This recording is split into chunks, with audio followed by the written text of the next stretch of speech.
Welcome to episode 297 of the AMPM podcast. Get ready to take some notes because in this action-packed episode, Stephen Black and I are going to be sharing some amazing strategies and ideas to get the juices flowing on how you can build a community off Amazon and how you can leverage the sales and customer data on Amazon to add to that community. In fact, Stephen is going to share some of the tips and strategies that one of his clients used to take a $10,000 investment and turn that into a $30 million a year business on Amazon. Welcome to the AMPM podcast. Welcome to the AMPM podcast, where we explore opportunities in e-commerce. We dream big and we discover what's working right now. Plus, this is the podcast where money never sleeps, working around the clock in the AM and the PM. Are you ready for today's episode? I said, are you ready? Let's do this. Here's your host, Kevin King. Kevin King. All right. In this episode, we're going to be speaking with Stephen Black.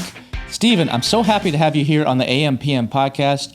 You know, I was just doing a podcast, I think it was 2 podcasts ago, and I had Brandon Young on. And I asked Brandon, I said, Brandon, who are some of the most influential people in the space that you follow or you think are really on the cutting edge? And he said something I already knew. He said, Stephen Black. First name out of his mouth was Stephen Black. And so I was like, all right, we got to get Stephen on. I know this guy's busy. He's very selective in who he speaks with and what he does. His time is precious. And so I reached out to Stephen. I said, hey, you know what? You've spoken at the $1 Billion Seller Summit. You've spoken on the Helium 10 Elite training we do. It's always amazing stuff. We have to have you here on the podcast. I'm so happy to have you here. Welcome, man. Thank you so much for having me, Kevin. As you said, I have spoken at your BDSS summit, and that was amazing. I've spoken in Brandon's group. I've spoken a few other places, and it's always fun to be able to dive in and talk about some of the extra pieces that Amazon sellers can use to really take their business to a different level and give themselves an unfair advantage. I agree, and that's exactly what we're going to be talking about today. I promise you're going to learn some stuff. Stephen is super smart at what he does. So I encourage you, if you're driving, listen closely. You might have to re-listen to this episode later with pen and paper because it's going to be an amazing episode. Now, before we get into some of the nuts and bolts, Stephen, tell us a little bit about your background. I know you've sold yourself. You consult with a lot of big 8 and 9-figure brands. Can you just give us the quick backstory of why we should listen to you? Of course. I have been a marketer for 16 years. I was a marketer and selling outside of the Amazon platform with brick and mortar businesses and some online things for about a decade before I even jumped into the Amazon world. I have multiple brands of my own, both on and off of the Amazon platform. And as you said, Kevin, I consult with a few hundred different brands, all the way ranging from startups to a few companies that are doing over 9 figures each, and even a few ad agencies. I speak, like you said, very selectively, but it ranges from a high-level Amazon crowd like your $1 Billion Seller Summit event that you run. I did an event a couple of months ago, and there were only 100 people in the room, and the average revenue per person was $30 million a year. Wow. So, I mean, it gets places, and I'm a little different. I don't just talk about ad. Was that an Amazon event, or was No, that it was not Amazon. General e-commerce, or? No, it was not Amazon. Okay. It was e-commerce and DTC brand owners. And people like to talk to me because I'm not just, here's the latest tactic or here's the latest strategy. I don't like all of that. I'm all about leveraging the relationships that we can have with customers and keeping them coming back. My whole game is, once I have somebody, how can I use the customer experience as a conversion pathway to get not only the highest average order value and pay the lowest cost per acquisition, but to continually keep them coming back. I want the highest customer lifetime value that I can drive out of them, because when we sell things online or anywhere for that matter, we can either have a relationship with people, or it can be transactional in nature. I want people to feel like they can trust, they can talk to us, they can reach out like it's a community member, because they're going to trust more and they're going to buy things that we recommend if we have that kind of open conversation pathway with them, versus it only being transactional in nature, like the grocery store clerk that's checking you out when you get your food. I don't want it to be just that passive, because now they're just going to be comparing feature to feature for the price of the things they buy, as opposed to all of the other things that I can pull on to sway things into my favor. Now, this is something that's becoming more and more important selling on Amazon. In the past, a lot of people would say, just use a tool like Helium 10, find an opportunity, go to Alibaba, find a product, stick your logo on it, and sell it. Those days are pretty much over. I mean, you have the occasional success of someone that does that. Now it's all about relationship building, community building, exactly what you say. And that's something that's missing from a lot of the training sessions out there. That's missing from a lot of the dialogue out in the space. And it's so critically important.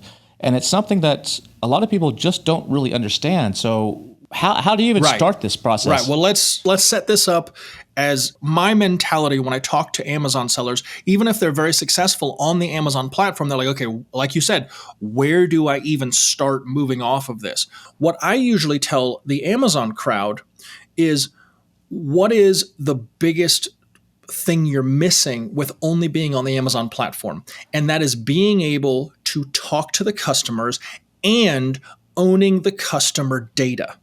So my first thing that I always try to talk to people about is, number one, how can we set up a standalone landing page that will lead people to an email list or to click through to our products, so that we can better convey the benefits and messaging that we want people to take notice of, versus our product listing only, where it looks like all the other product listings and you see all these different things to click on. That's number one. Number two, how can I set up an email marketing flow or series of email marketing flows to start that process with people? Because that will seed you for expanding into, say, Facebook ads or Google ads or your own store or a community or whatever it is. And honestly, no matter how big you are, if you're not doing email marketing, you're missing probably about 30% of the revenue that you should have. And it's incredibly profitable, because email marketing is the only form of marketing that is permission-based marketing. People are saying, yes, I want to hear from you. Please send me messages that are relevant. Now, does that mean that everything needs to be sales related? No, it needs to also, have some niche content on things in which they're interested. And then the next question is, of course, how do we find that? How do we build all of that out? And I'd like to take it two different angles. One angle is if you're coming off of Amazon onto Amazon. So you're building a community off of Amazon to actually help you maybe launch a product or get some information and build a list that way. And then I'd like to do it the reverse way, because a lot of people don't understand the reverse way. Is if you're selling on them, what about those customers that didn't find you off a Facebook ad, or they didn't find you off the email that you sent them? They just found you because you're ranked well on Amazon. How do you get those people to join this other community? So I'd like to approach it from both ways, if you don't mind, and share some ideas and the importance of audience segmentation. A lot of people don't understand what is audience segmentation. Let's talk about that, and feel free to take it from whichever angle you would prefer to start with. All right. Well, we talked about where you first mentioned, how do we get a community going to drive people to Amazon? That's usually the one that people want to know the most. I say, okay, if I'm already on Amazon, how do I get people that are not here yet to Amazon? What I want you to understand is that the phases of the buyer's journey, you have pre-purchase, purchase, and post-purchase. When people go to the Amazon platform, they have already done their research on having a deeper understanding of what their problem is and what avenues they need to go to solve the problem. And now they've decided they need to buy a product, and they've already probably compared one kind of product versus another. And now they come to the Amazon platform ready to buy, and it's just down to features at that point. It's what is going to have the best chance of eliminating this problem and has the least chance of getting to me and being an awful product. That's what people's mindsets are when they get to Amazon. So the question is, how do I leverage that pre-purchase part so that when people are thinking about what to buy, they're thinking about my stuff? That's what people really want to know. So here's how we do it. In terms of setting up a community, People don't care about your brand. People don't care about your product. People care about, does this person that's making a product recommendation really understand things from my point of view? Do you speak their language? Could you write a magazine article that they would read as a member of the space? That's a good way to think about it. So what I usually do is I'll take some of my broad keywords, like let's say, I think the example I used in Billion Dollar Seller Summit was scuba equipment. If I sell scuba stuff on the Amazon platform, I'm going to take scuba diving and I'm going to go to some of the off Amazon places that I can find, even like Facebook. Go to Facebook groups and just search on Facebook scuba diving and then click on groups and you'll see all the groups for scuba diving. It's a niche related broad match keyword. You can go in those groups and say, okay, let me try to understand what the different categories are that people are talking about. Rock and roll. Can I find 5 categories? Sure. If not, go to your bookstore. Pick up a hobby magazine for the space if you have that going on and say, okay, what are 5 categories? If you can't find that, use what's called a Google search modifier and look up forums : keyword. And your Google search results will only show you forums where people are talking about that specific thing. You can go to the online forums and find like 5 different categories that people are talking about around the space that you're selling within or around the problem that you're trying to solve with your product. Cool, now you got 5. Okay. Can I then find, let's say, 10 different topics that are hot topics that people, you see it come up repeatedly, or it's gotten a lot of engagement in a Facebook group or a forum or something of that variety? Great. Can I find 10 little topics under each category that way? Great. Just write those down as ideas. Those are 50 different ideas. Rock and roll. Now, guess what? Can I make content where it's, a short little bit of a conversation starter where I'm saying, hey, you guys, I have this going on. What about this? What about that? What are your thoughts on it? Like if I'm saying, for all of my people like a scuba diving kind of thing, for all of my people that are wanting to do reef photography, what are your, I'm going over to this site. What are your camera settings for this? And just let people talk. Because let's say I sell dive photography accessories. I want people to talk about that kind of stuff. Can I do it in the other Facebook groups? Yes. All I'm going to do is I'm going to try to be a contributor in the space so that my name keeps coming up. Now, people are going to say, that's pretty insightful. That's pretty interesting. Now, here's the catch. Here's the part I want you to write down. You do not have to be an expert on your subject. Please do not think you need to do that to participate in social communities and build one of your own. You are the editor of a magazine. Curate the content and put it back in front of people. That's what you need to do. That will allow you to learn to speak the language of your space. As you learn to speak the language of your space, better optimize your listings. And guess what? People are going to start following you from those groups. When you get about 50 people that follow you on your regular profile, start your own group. You've already got 50 ideas. If you can present them 3 different ways, you have 150 days of posts. What can I do to curate content under these 5 categories and 10 subjects that I found that everybody wants to know about? And you can set up a simple calendar that way, go into Facebook Creator Studio and auto post it. And guess what? You have 150 days of posts ready to rock, rotating content variety. It's always relevant. And in between all of that, you send people to your Amazon listing. The whole point behind it, and you can do that on Instagram, you can do it on Facebook, you can do it in a community forum, just, that's not on social media. You can do it in your email if you want to start an email list. The point of it is you are letting people know that you understand things from their point of view. You are building trust as a member of the market. And so when you make your product recommendations and you have your sales and all of this kind of thing, where you're sending people a link in between your content posts, they're not seeing it as a cold offer. They know you, they've talked to you, there's accountability if something goes bad.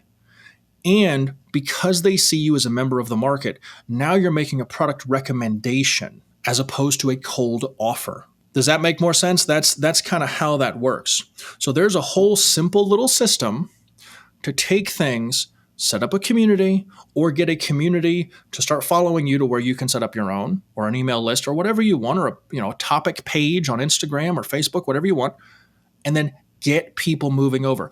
I have a seller that I'm working with right now, and he started a sleep aid brand, and he was originally going to have just some kind of like a snoring device or something like that, and it ended up being a supplement line that helps with migraines and everything else, because he found through the groups that part of the reason that people were having sleep trouble was they were having headache problems and they couldn't rest, and they didn't really have a wind down routine. And guess where he built his following?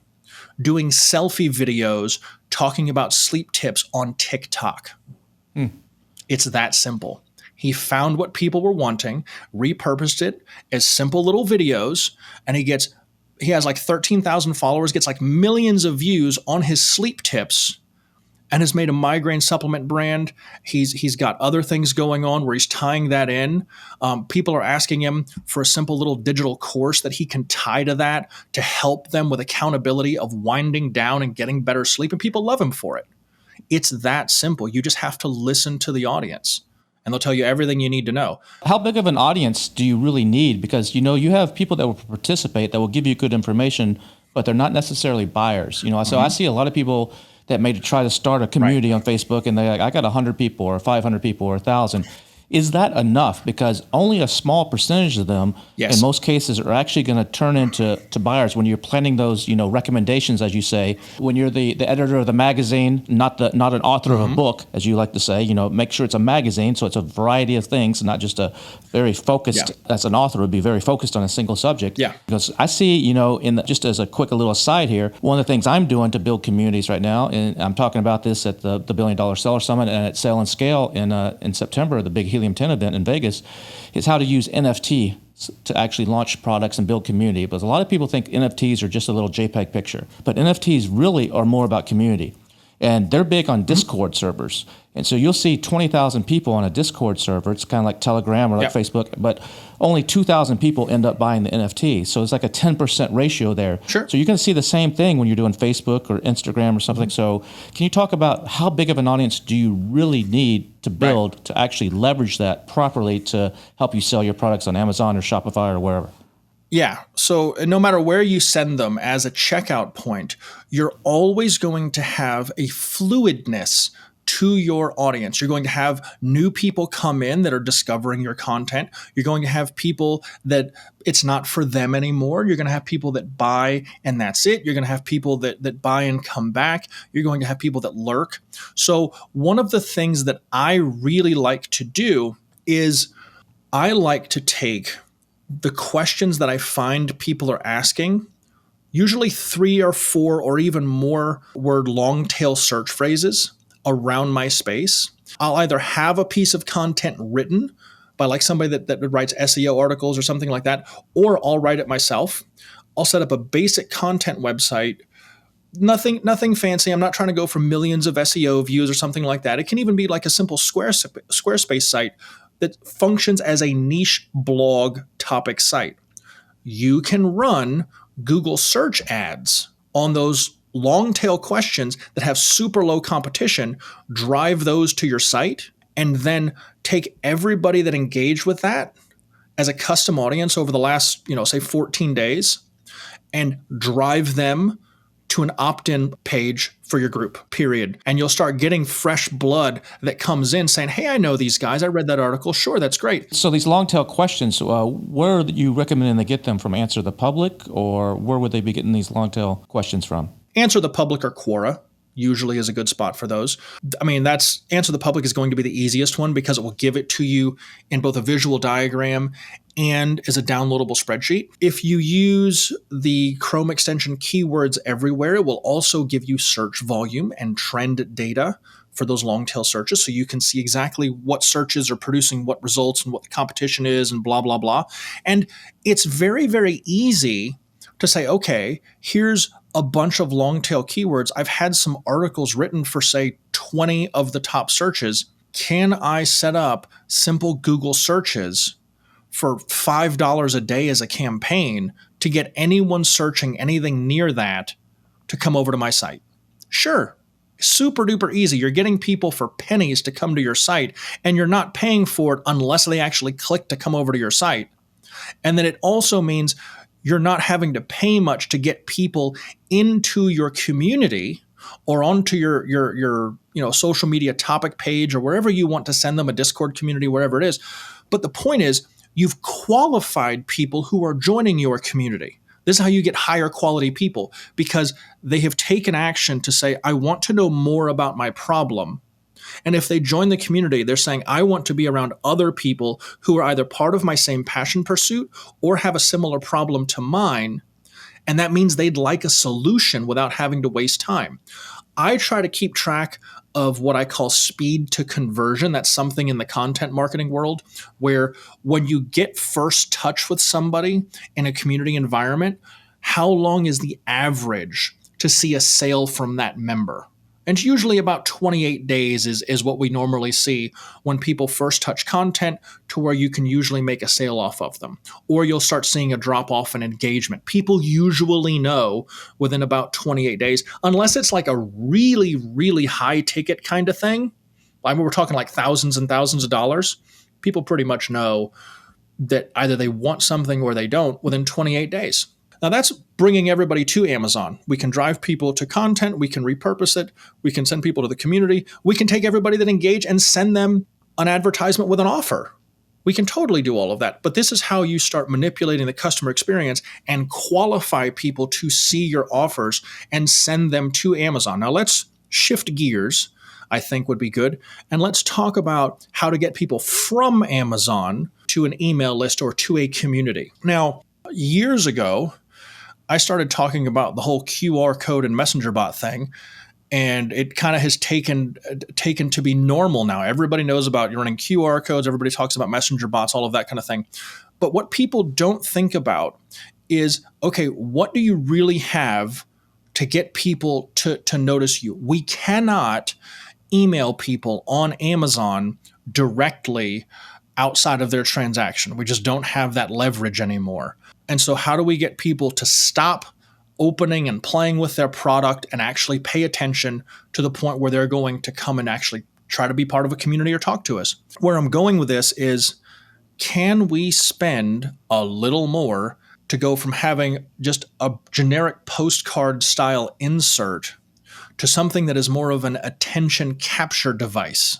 Is the QR code presented as part of the packaging in a premium kind of way, to where people go, oh, wait a minute, what's that? Am I talking about explainer videos as scan the QR for explainer videos, scan the QR for more ways to use blah, blah, blah.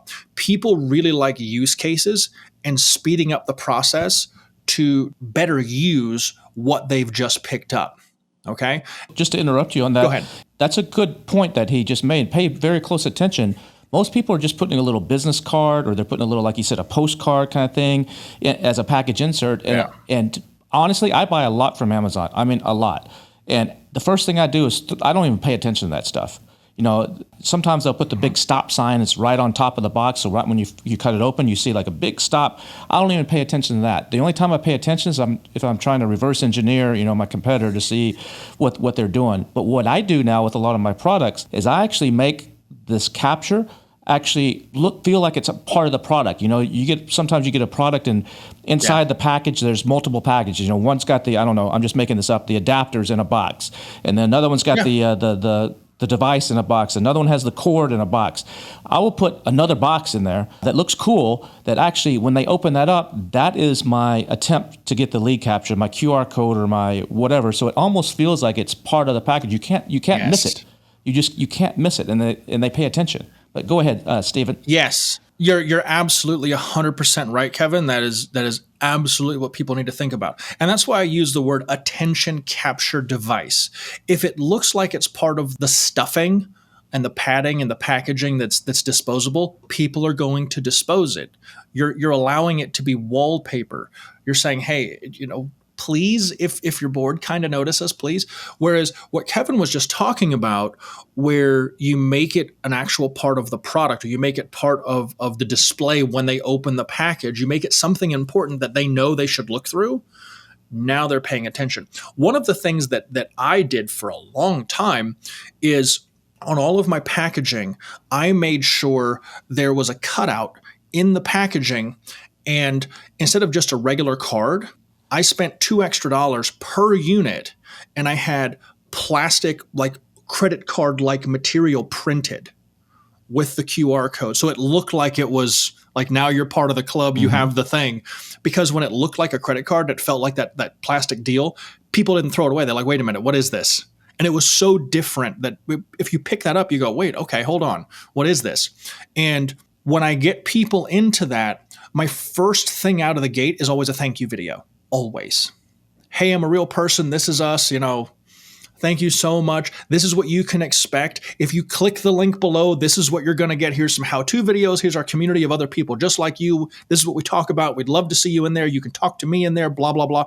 And you're setting the tone for people that, hey, yeah, you just bought my box on Amazon, but you don't realize now we're dating. Now we're best friends. I want to do everything that I can to make your life better. And when you convey that to people, they're either going to go, okay, you're full of crap. I'm going to sniff you out so I can, say no way. Or they're going to take a look and say, whoa, man, nobody else is doing this. How easy is it to get reviews from that? How easy is it to give them a place to land where other people are already engaged so they can say, oh, wow, there's more people like me here, and they're talking about my problems, and there's already so many solutions and participation, and it's so encouraging, and it feels good. It takes people from being an isolated name on an order sheet to being part of something when, especially for the last few years, we've all felt so distant from each other. So allowing people to have a place to land is the easiest way to get people to engage. And there are quite a few brands that do this extremely well. One of my favorite brands, absolute favorite brands, and they're on Amazon and off of Amazon, and they do this probably some of the best I have seen. There's a protein powder company called MyObvi, MyObvi. It's collagen-based protein. And if you look at their community on Facebook and they're listing on Amazon, like they do 7 figures easy from just their community alone. It's so silly. And everything about their opt-ins and their emails and their website and just leading people from Amazon, everything is about getting people to that community, because they know that if you're in a space and we can surround you with other people to validate your interests and to help you with your problems and to make you feel like you're not alone, well, that's something that not everybody that you're buying from on Amazon can offer. And if I offer that, no one else is touching it. So that's something to leverage as you go along. What do you find that, a lot of people, they'll just say, here's an insert card, go register for your warranty, or download this PDF book. What are some of the things, those are usually not that effective in my experience. What are some of the things that you find that are really compelling to get people to actually, okay, we've got their attention. We've done, like you said, we've done a cool thing inside that's got their attention. What do I need to do to actually get them to take those next steps, in your opinion, beyond just a warranty or sign up for my VIP club or something that's really going to motivate them? Do you have any examples of anything that's worked really, really well? So make it personal. Make it personal. This is more about copywriting and conveying a reason for them to engage than anything else. Because if I say, okay, product warranty, that's overly vague and generic. They're going to say, okay, but does that mean I'm thinking about my product breaking? There's a VIP club. Okay, like I just bought something from you. You want me to buy again? Like, what's in it for the end user? What I will usually do is I will think about what the main benefit is on my listing that I was trying to run with people. Like if I have a sleep aid supplement, as example, is it because it's going to solve migraines? Is it because it's going to help them not be groggy in the morning? Is it going to help them sleep even though they may have allergies? Is it non-chemical, like an all-natural kind of thing? I'll say on the insert, here's more things you can do based around that benefit, because you're making it personal to them. And it's hard to do when you have a broad-based product like a sleep aid supplement, because people are going to be converting for different reasons. But usually you can find one where you can say, hey, scan this to join our community of other experts that are going to help you get the best sleep you can and wake up rested. Like something of that variety. You're reiterating the reason that they bought it, and they can read that and they can go, okay, they're not asking me to buy something else. They're saying, hey, we want to continue to help you solve your problem. You have to talk about something personalized. We can pick a number of different niches, and it would just be a matter of trying to formulate kind of a simple headline to sell that click, sell that scan to get them moving. If you're offering something where they feel like they're going to have to buy something else, or you're making it about you and your company, usually not effective, like Kevin said. But if you can make it personalized about them to where they understand, oh yeah, this is the reason I bought this. Okay, this feels like they actually understand what I'm going through. Let me take a little deeper into that. That's how you're going to get higher opt-in rates on those inserts, on top of making the insert a premium part of the experience. And this is what people don't understand. And Kevin, I'm sure you've seen this a million times with all the countless people that you've worked with over the years. People completely neglect the deliverable and unboxing experience that comes with selling something and buying something as a consumer. And it drives me batty. Have you ever found that? Yeah, you eat with your eyes first. And so many people don't get that. And so I spend money on the packaging because it validates that you just made the right decision. If you order something, for $50 and it comes in a brown piece of junk cardboard, came from China with some black marks on the side and stickers all over it, you're like, okay, cool. And when you're opening up, man, what did I get? But if it comes in, like an Apple type of box or something, and it might have cost you $1 or $2 more to deliver that, and you're like, this validates, not only is that like I made the right decision, but it validates it. And back to your point about the insert, just to give a little story of something I've done that's been highly effective. We were talking about warranties or PDFs or giving something personal. I've had dog treats is one of the products that I sell. And what we've done is we've done a couple different things with that to actually get people onto our list.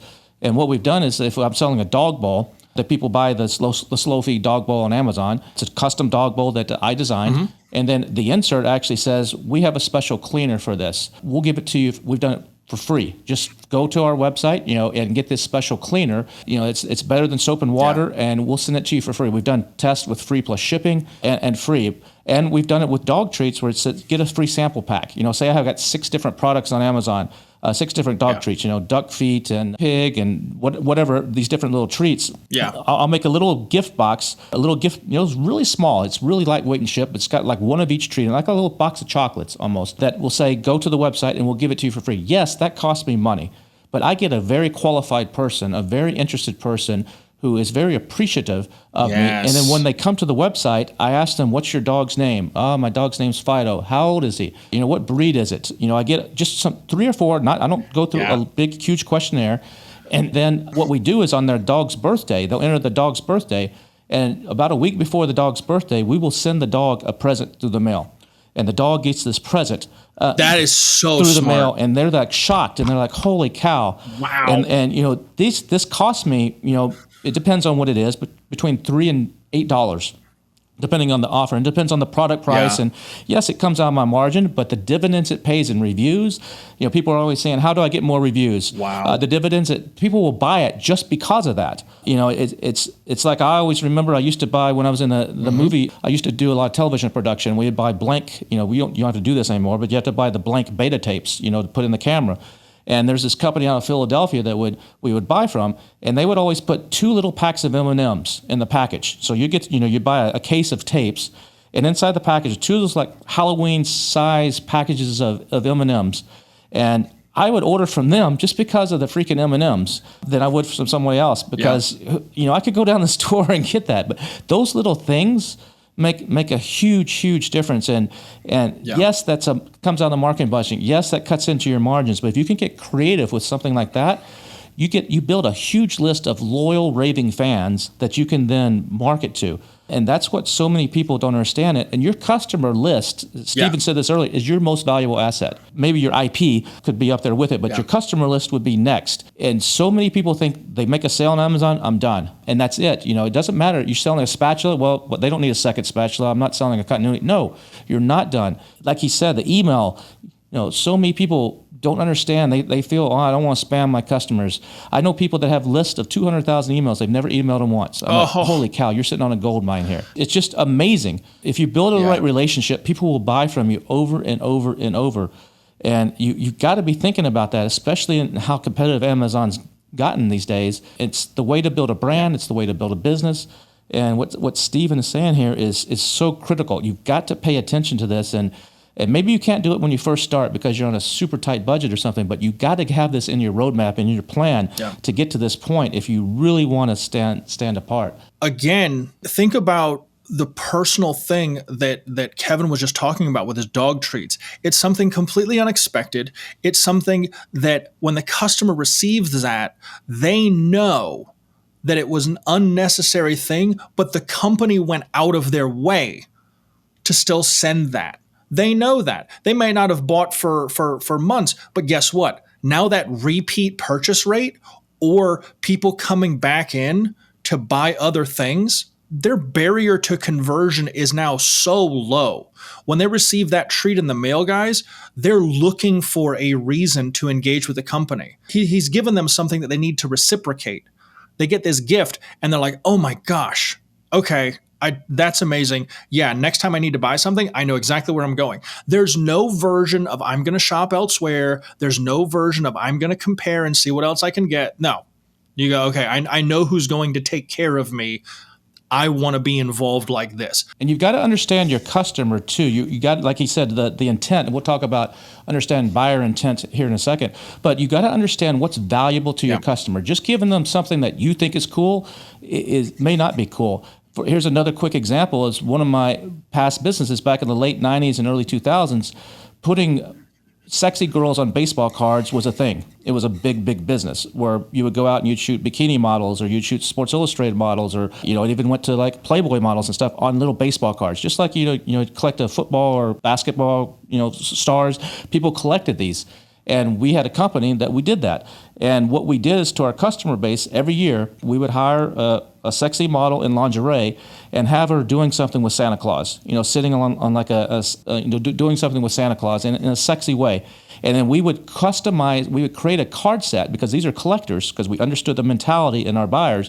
And they like things that are limited edition. There's only 1,000 of these or only 5,000 of these. Mm-hmm. And so we would make a special limited edition card. It's a single card, 2.5 by 3.5 inches, that was numbered, 1 of 5,000, 2 of 5,000, 3 of 5,000. We would mount it to a bigger card and send that out to them in a nice envelope, Christmas envelope, as a Christmas present every year at Christmas, and to all of our customers. And they loved it, and they were super loyal. We were voted like the #1 company in the business year after year after year.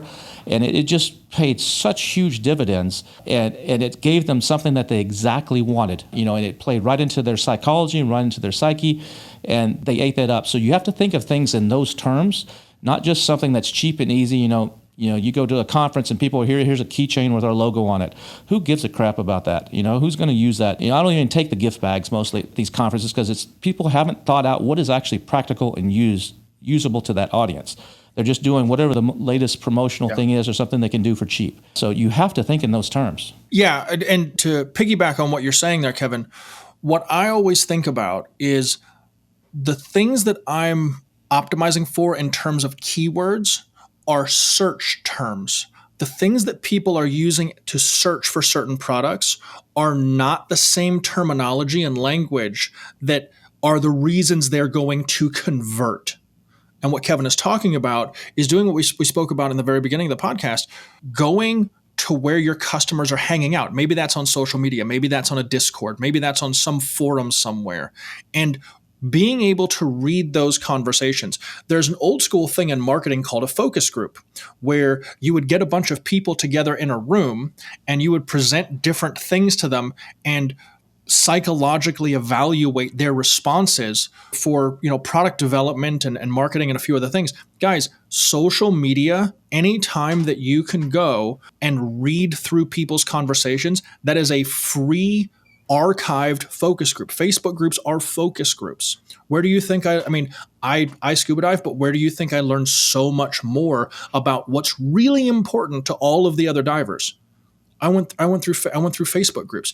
The more you understand about your customer base, the more you can optimize for leveraging how much they're going to identify with you and how much more they're going to gravitate toward what you have going on versus all of the other pieces in the market. And you got to speak their language. I mean, you have to speak their language and put it in their, use words that they use the phrasing that they use.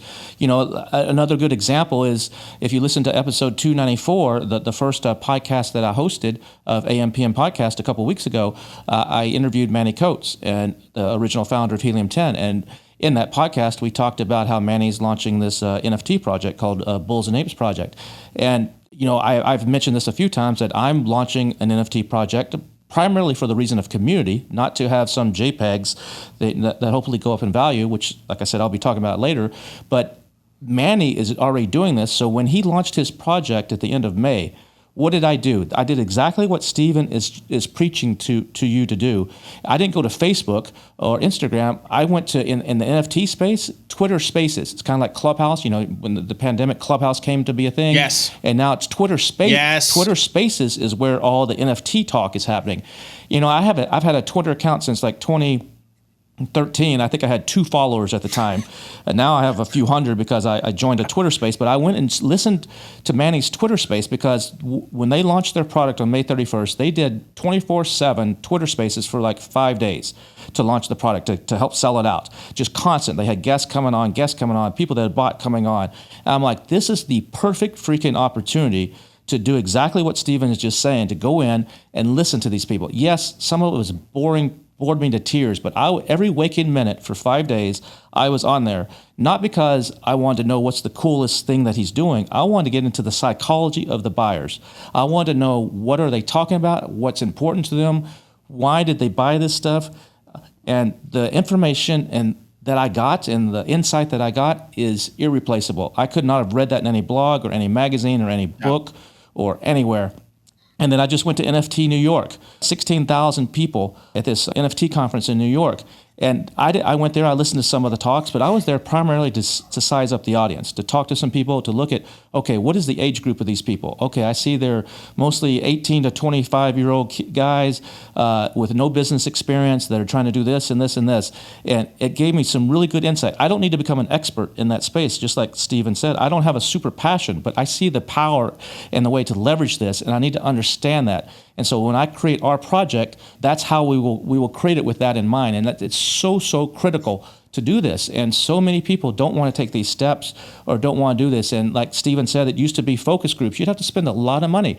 I remember you go in Vegas, going in Vegas, I think it was at the MGM, when you're walking down to the restaurants, they had like not an office, but like a retail kind of store there that was a focus group place.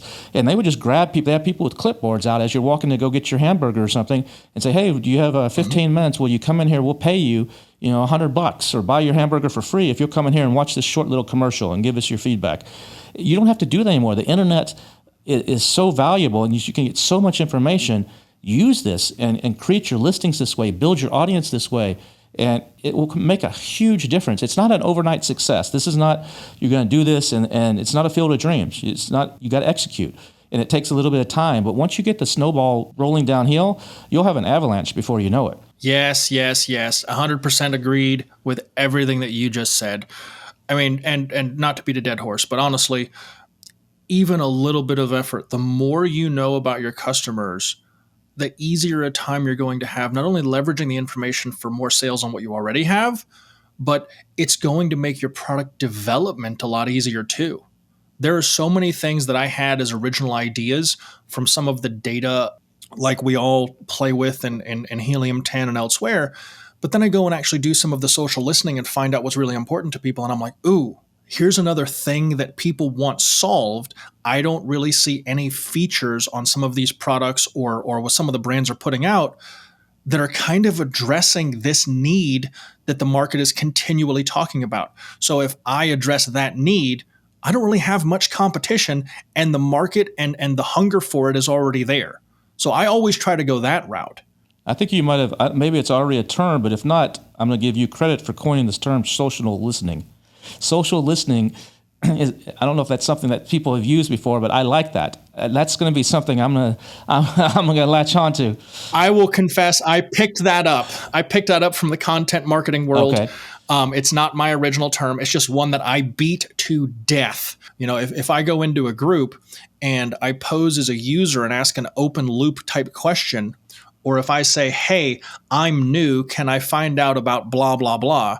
You'll get everybody come in and give their opinion on what's going on. The I'm new bit works great for getting all of the experts in the space or anybody that has anything to say, pile on and just vomit all of the information you might need about what's important.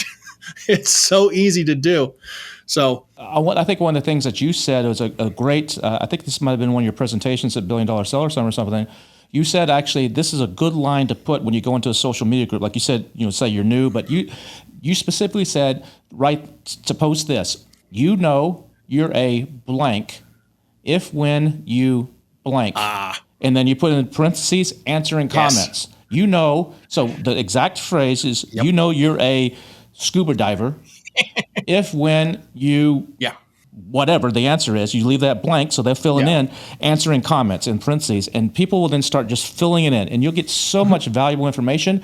And because there's so much comments going on, that post will be seen by a lot more people. It could, instead of being seen by 50 people because everybody's commenting, that sends out social signals to Facebook that, hey, we need to show this to more and more and more people of the group. Because remember, when you post on social media, this is something to keep in mind too. If you don't get engagement, your post doesn't go anywhere. So maybe you're going to a group of, like Stephen said, a scuba group, and there's 5,000 people, let's say, in this group, and you're like, I'm going to go in there and do everything that Stephen just said. I'm going to post something. I'm new here. What should I do? And you get 1 or 2 comments. Well, out of those 5,000, maybe 100, 150 people are going to see that post. All 5,000 will never see that post.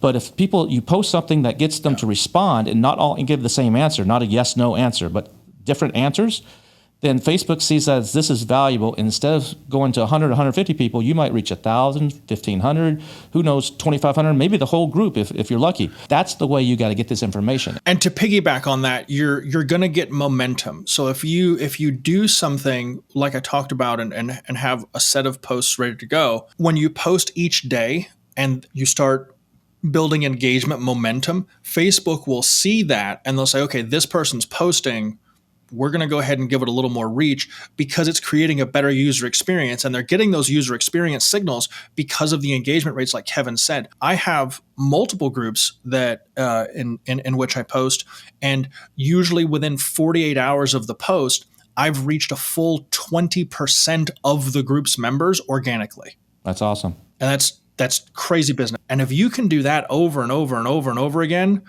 before you know it, there's a lot of people talking about you, a lot of people searching you out. They'll go to your profile. You can say, hey, founder of this, or, have a link to the store or what have you. And people start clicking through. The other thing that you need to pay attention to that you will see is brand lift. If people know that you're associated with a certain brand and they start really latching onto your messages, you'll see brand searches increase on Google and on Amazon.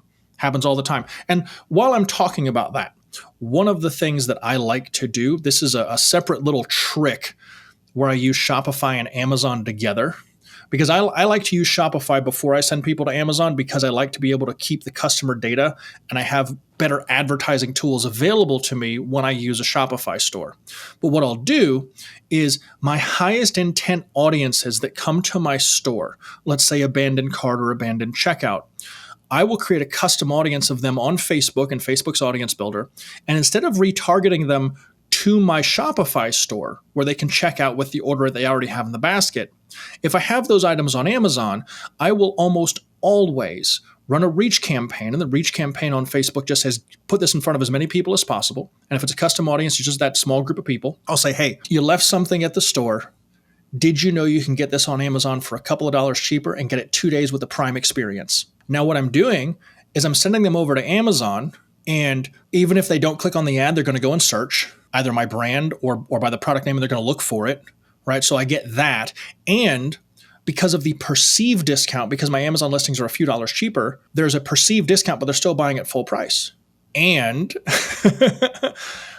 when you do that, I still have that customer data. It's a simple thing to do. So I know that was a little tangent there, but it's important. So if you have even a single product Shopify store, you can run traffic there and then retarget people to your Amazon listing and get traffic over on your Amazon listing with still being able to maintain all the customer data. The cool thing is, even if they go to Amazon, you can take that same custom audience that you built and get them to opt into your community, send them to an email opt-in page, whatever you want to do. You can still play with them and manipulate that customer experience to keep things moving on your end. So just wanted to make sure I covered that one too, because that's super easy to do and super overlooked. It is. I'm just going to give you one little other tangent. I don't know if you've ever done this one, Stephen, but there's a little tip for those of you out there. But let's say you're selling a gift for newlyweds. You want to get into you're doing your research on Amazon. You're like, I want to sell, or maybe you already have a product that would be a perfect gift for newlyweds, or you're looking to do something. What I've done is I've actually gone onto Facebook and I've run ads and chose the targeting audience. And I just type in friends of. If you just type friends of when you choose your audience profiles, and then it will show friends of people getting married in 1 month, friends of people that just got married, friends of people who their wedding anniversary is coming up, friends of people who have a birthday, friends of women who have a birthday, friends of men who have a birthday. And you could post something like, you could just go on there as a person and say, hey, my friend is getting married. What would be the perfect wedding gift to give them? I'm looking for something cool and interesting and unique. And just look at the responses you get and look at the ideas that you get for products. You could do this for a lot of different things without even having a group. There's just so much amazing stuff that you can do out there. If you just got to think out of the box and get creative with it. And the tools are super powerful. Very, very much so. So in terms of starting, if you're an Amazon only seller and you want to start elsewhere, I would go to unbounce.com and look at their blog, because they're going to have some great information on setting up what's called a lead capture page versus a click-through style lander. And that's if you're going to either want to use a sales page to send people to your Amazon listing and run traffic to that, where you'll have an increase in conversions, or if you just want to capture emails. I would send people to a place called reallygoodemails.com as a place to see what good-looking and high-converting emails look like based on the niche, or based on if it's a welcome series flow or a post-purchase flow. And you're going to get a lot of good information on starting to set that up. Now, just like when everybody started on Amazon, learning the Amazon platform, learning product sourcing, all of that, you had to learn all of that. But what if you could easily 5x what you're doing by just adding a couple of other pieces? We're not saying that you need a 10-armed octopus. Just if you're at that point where you're like, I want to venture off and I want to start, having a little more leverage, that would be really cool. Great. Learn landing pages, learn a little bit of email marketing. It will help a lot. The supplement company I talked about much earlier in the podcast, the MyObvi guys, they started 3 years ago with $10,000 as their initial capital into the protein powder market. And in 3 years' time, they built a $30 million a year company. Wow, that's awesome. Because it's all about customer experience and community. Yep. It's crazy. They spend so much time in their community. It's bonkers, but it works. It does. And just as another landing page, all of you that have Helium 10, you also have Portals, which is a landing page builder built within Helium 10. So if you don't want to use one of the other tools out there, you have access to that as well. Well, Stephen, this is we could probably sit here and talk for about another 4 hours or so absolutely. on this, but I want to push on that last point you just made, though. Hold on one second, Sure. Kevin. I want to push on that last point you just made. Sure. Yeah, if you're on Helium 10 and you have the Portals feature available to you, oh my gosh, don't be a bonehead and switch off. It's already integrated and everything for you. Don't pay extra for it. Go to Unbounce and learn about what's actually going to work, and then go back over to Portals and build it out, baby. Absolutely. Use that to your full advantage, because guess what? I promise if they looked at it from the back end, the amount of people that have access to that versus the amount of people effectively using it, it's so silly at how underused it would be. And that's so easy to use and give yourself a crazy advantage in your space. So definitely use that if you have it on Helium 10, guys. Awesome. Well, Stephen, how can people, I know you have the Unstoppable FBA group. You got I think about 10,000 plus members in that. How else can people reach out to you if they want to learn more or hear more of your talks or learn more, or reach out to you if they want to maybe use you for something? What's the best way? The easiest way to get a hold of me to find out more about what I have going on is what Kevin just mentioned. It is the Unstoppable FBA Facebook group. All I do is talk about marketing tips, specifically about, the things that we talked about and more. I talk about copywriting. I talk about conversions. I talk about email marketing. I talk about advertising. All of the extra marketing stuff specifically geared for Amazon sellers. I'm in there every day posting tips. I'm in there every day answering questions. You can reach out to me personally there if you have questions. I am happy to answer whatever you guys want to throw at me. And, looking forward to having you if you would like to come and know more. Awesome. Stephen, it's been a pleasure speaking with you. The time flies when we speak about stuff that we're passionate about and that we love. Thanks so much for coming on and sharing the AMPM podcast audience. Oh, Kevin, thank you so much for having me. The pleasure is all mine. Anytime you want to pick my brain, all you have to do is ask, and I will happily go ahead and have a party and talk with you, my man. Awesome. We'll have to do this again. Thanks, Stephen. Thank you. As you could tell, Stephen and I could talk about that for quite a bit longer. We're both super passionate about marketing and building a great customer experience and building an awesome customer list that you can use over and over again. Hopefully you get some good value from this episode. Don't forget, we'll be back again next week with another jam-packed episode. Also, the Helium 10 Elite training will be on July 21st. So if you're a Helium 10 Elite member, be sure to check that out. If you just have a basic Helium 10 membership or any level of Helium 10 membership, make sure you check out the Freedom Ticket. It's free access for anybody who has a Helium 10 membership. It's an A to Z on how to sell on Amazon, available at no extra charge to all Helium 10 members. And don't forget, the $1 Billion Seller Summit is coming up in August in Austin, Texas. It's sponsored by Helium 10.